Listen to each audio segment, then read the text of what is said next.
Hey guys, so sa video na to ituturo ko sa inyo step by step how to start a blog for beginners using AI. Be sure na panoorin nyo hanggang dulo kasi with this new AI tool, pwede kang mag-setup ng website in just minutes. So without further ado, let's jump right into it. Okay, so yung platform na papakita ko today is Hostinger, which is our favorite platform for beginners kasi for less than $3 per month, pwede ka na mag-start. Plus meron pang 2 months free and 30-day money back guarantee. So if interested kayo guys, ilalagay namin yung link sa baba para ma-check nyo. Tapos from here, all you have to do is i-click yung claim deal. Tapos papiliin ka na sa web hosting plans, premium, business, at cloud startup. For most of you guys na nagsisimula pa lang sa inyong first blog website, I recommend premium plan kasi nandito na lahat ng kailangan mo. Merong 100 websites, unlimited free SSL, unlimited bandwidth, free email, and free domain name. Meron din silang iba pang features na pwede nyong i-check sa website nila. Pero guys, kung interested kayo na i-level up yung performance ng website nyo, I suggest you consider getting either business or cloud startup plan. Pero for this example, piliin muna natin yung premium. And I'll click add to cart. Ngayon, tatanungin ka naman kung anong time period yung gusto mo. Meron silang 1 month, 12, 24, at 48 month plan. Now, hindi ko nire-recommend na kunin nyo yung 1 month plan kasi mas mahal siya compared sa iba. Obviously, mas matagal yung pipiliin natin para mas makatipid tayo in the long run. So, totally up to you guys kung gusto nyong 12, 24, or 48 month plan. For this example, piliin muna natin yung 12 month plan. Tapos, scroll down tayo, lagay nyo yung email address nyo dito to create an account. And then sa baba, kung may have a coupon code, click nyo lang and then lagay nyo yung code na Charlie Chang. Pag click nyo ng apply, mas lalaki yung discount. As you can see, isang taon ng web hosting for just $32.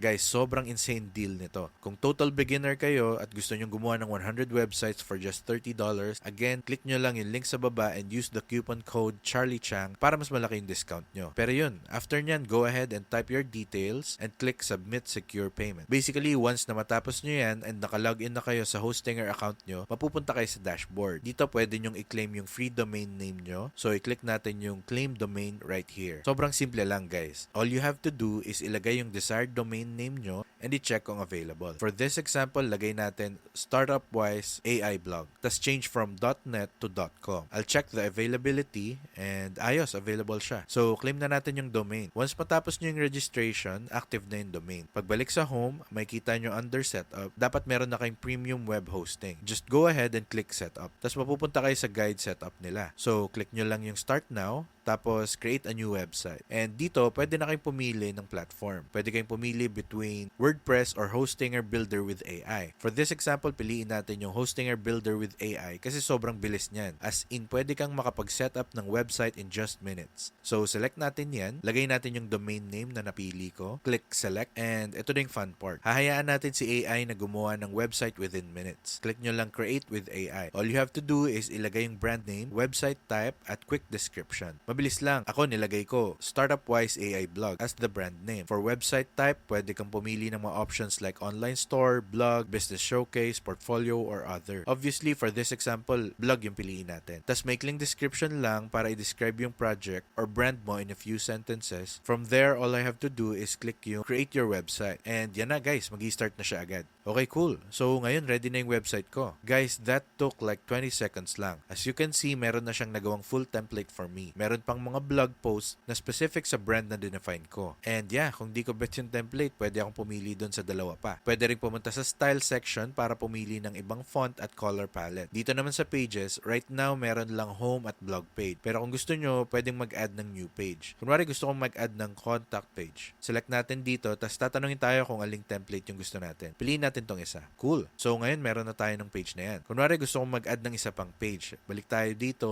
blog, tapos i-type natin yung blog dyan. So, ngayon, meron na ulit siyang another blog page. Pwede ang i-rename. Let's just go ahead and name it AI. Then, click save. Pwede ring ma-edit yung text para maging AI. Pwedeng mag-add ng elements. Kunwari, gusto nating mag-add ng text, buttons, or images. Lahat yan pwedeng gawin dito. Pwede rin naman later. Right now, kung satisfied na tayo, punta tayo sa full edit mode. Okay, cool. Ngayon, nasa builder website na tayo. From here, pwede nyong sundan yung steps nila kung gusto nyo. Kung di naman, pwede kayong literally mag-click and drag lang. Sobrang dali. Kunwari, drag natin to dito. Pwede yun. Pwede kong i-drag yung text para mapunta sa ilalim. Ganun lang. Pwede ko ring i-click tong picture, drag dito, tapos ilagay sa kabila. Pwede ko ring gamitin yung AI para mag-generate ng image. Pwede ko ring i-duplicate to. i-hide or delete. Scroll down naman tayo dito, tas click add new section. Let's say gusto kong mag-add ng about section. Click natin yan, and basically same process lang. Click and drag. Pwede ko rin i-edit yung text. Kunwari gusto natin gawin tong heading 1. Pwede nating i-change yung text, color, font style, at marami pang ibang options. Dito naman sa left hand side, pwede nating i-click yung add elements button. Then lalabas yung same menu gaya kanina. Kung gusto kong mag-add ng pages, pwede rin dito. Kunwari gusto kong mag-add ng ibang page. This time, let's say gusto ko ng services page. So, click natin yun. As you can see, na-add na yung services sa menu. Click natin save. Tapos sa baba, merong options dito to change website style. Like yung colors ng website, text style, pati buttons and animation. So, dito pwede kong i-manage lahat ng blog posts ko. Pwede rin akong mag-add ng bagong post dito. Kailangan ko lang bumalik dito at i-customize kung paano ko gusto. Pwede rin mag-add ng online store. So, pwede akong magbenta ng hanggang 500 products. Meron din silang AI tools like yung Logo Maker, AI Writer, and AI Heat Map. Yung sa Logo Maker, mapupunta ka sa ibang website tas dun mo ilalagay yung brand name at brand description mo. Meron din silang AI Writer. So, pwede kang mamili ng iba't ibang topics para mag-generate ng text. Tas lastly, meron din silang AI Heat Map na pagtapos na yung site mo, as you scroll down, ipapakita niya kung anong sections yung mas marami ang attention at alin yung mas konti. Sobrang helpful nito para makita mo kung saan nag-focus yung mga tao pagpasok sa website mo. So, pwede mong baguhin yung text or i-rearrange yung layout para mas ma-maximize yung engagement. Dito naman, meron silang analytics tool. So, once na ma-publish mo na yung website mo, pwede kang magsimulang mag-connect ng visitor data. So, pwede nyo ring i-edit yung search engine optimization or SEO nyo para ma-improve yung ranking nyo sa search result. Tapos, pwede ka ring mag-add ng multiple languages sa website mo para yung visitors pwedeng mag-browse sa sarili nilang language. Super helpful ng tool na to. At AI din yung gamit nila para i-generate lahat yan for you. Yeah, yung last na i-recommend ko after nyong mag-explore is i-check nyo yung mobile view. Balik tayo sa blog page. Tapos, i-check natin kung okay lahat yung itsura. Again, super customizable to. Click and drag lang. Tapos, click and edit na rin. Kapag tapos na at happy na tayo sa website natin, all we have to do is i-click yung go live. Tapos, bibigyan tayo ng link para makita yung website. So, click natin to and boom, meron na tayong website. Fully made by AI. At nagawa natin to in just a couple of minutes. So, meron tayong blog menu, contact menu, AI, pati yung services. And yeah, kung gusto nyo baguhin, balik lang kayo. Pwede nyo palitan yung header logo gamit yung AI logo maker. Pwede rin kayo mag-edit ng background ng sections para mas malinis tignan. Yeah, di naman kailangan sobrang complicated ng blog. Lalo na kung para sa beginner at nagsisimula pa lang. I highly recommend na magsimula na kayo. Sundin nyo lang yung steps dito sa video. Tapos mag-explore lang kayo at mag-customize ng gusto nyo. Anyway, yun lang ang kailangan nyong malaman about creating a blog using AI. Sana nakatulong tong video, and if oo, please don't forget to leave a like and subscribe for more videos like this. Mag-iwan din kami ng link sa baba para ma-check nyo yung Hostinger. Again, pwede kayong magsimula for under $3